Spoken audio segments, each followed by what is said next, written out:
خاندان آج بھی قائم. میں نے ایک دفعہ پوچھا نا ہماری فیملی کے اندر جو ہے نا, میں بھی کسی کو سمجھاتا ہوں کہ ہمارے یہاں جو باپ ہوتا ہے وہ موت تک باپ ہوتا ہے. یہ والا تصور ہمارے خاندان میں چل ہی نہیں سکتا. جب بچہ کہتے ہیں dad I want an independent life, I want an independent home, ہمارا باپ جو ہوتا ہے 1960 کے جو باپ ہوتے ہیں نا ماشاءاللہ وہ زبردست باپ, وہ کہتے ہیں بیٹا تیری قبر تک میں تینوں اون کرنا, قبر تک تو میرا ہے. وہ اپنا نہیں کچھ کہہ سکتا, اونرشپ تھی. کہتا ہے میرا بیٹا ہے, میرا بچہ ہے, میرا. انہیں کوئی دوسری سوچ سمجھ ہی نہیں آتی. بہوؤں کے بھی مزاج ایسے نہیں تھے کہ گھر توڑ کے جانا, وہ بھی نبھانے والی. ساسوں نے بھی بیٹیاں بنانا ہوتا تھا, بہویں نہیں بناتے تھے. اور لڑائیاں بھی چلی ہیں, ساس بہو کی زندگی تو ایک ہمیشہ سے بڑی جنگ رہی. انہوں نے کمبائنڈ سسٹم چلائے ہیں, اور کمبائنڈ فیملی سسٹم تمہارے کراچی میں کتنا, پنجاب میں کتنا رہے. ایک سارے بھائی ایک ہی گھر میں ایک ہی جگہ کھانا ہے. اس کی پاور بھی ایک اور تھی, اس کی ایکسپلوریشن بھی ایک اور تھی. میرے خیال سے ایک بڑا فیصلہ جو وجہ جس کی وجہ سے خاندان خراب ہوئے, آج دور بدل گیا اور پریفرنسز بدل گئی. Preferences, priorities, scopes, objective. معاشرے کے اندر کردار کے ساتھ نمایاں ہونا کسی کو نہیں چاہیے, مال کے ساتھ نمایاں ہونا, طاقت کے ساتھ نمایاں ہونا,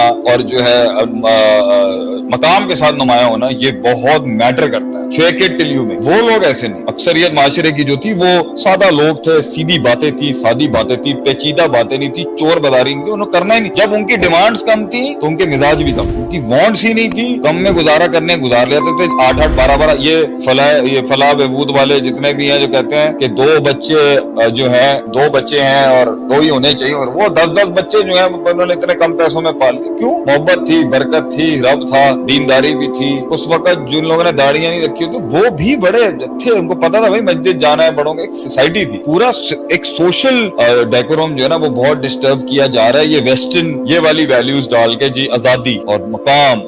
ہم بھی کہتے ہیں کانکر کرے آدمی دنیا کو, لیکن کانکر کرنے کے بعد مزاج وہی درویشی والا ہونا چاہیے. درویشی بڑی تھی اس دور. How is the response?